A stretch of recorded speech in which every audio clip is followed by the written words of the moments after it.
2 వారాలనే తెలిసింది వాళ్ళ నిజమైన స్వరూపం ఏందంటే బిల్డర్లను ఆదుకోవాలి, పేదోళ్ళు హిందువులు ఉంటే వాళ్ళది కబ్జా ఉంటే తీసేయాలి, ముస్లింలకైతే లొంగిపోవాలి.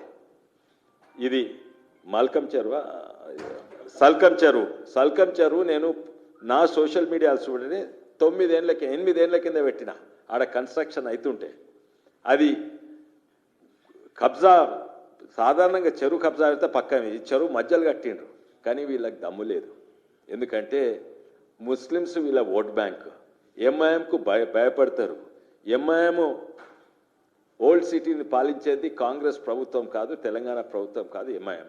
ఈ హైడ్రా దానిలో లొంగిపోయిండ్రు. హైడ్రాకున్న బలం ఏంటంటే వాళ్ళ బుల్డోజర్ బలం కాదు, వాళ్ళకు మంచి పేరు, క్రెడిబిలిటీ. ఆ క్రెడిబిలిటీ మొత్తానికే పోయింది. క్రెడిబిలిటీ లేని హైడ్రా అయింది.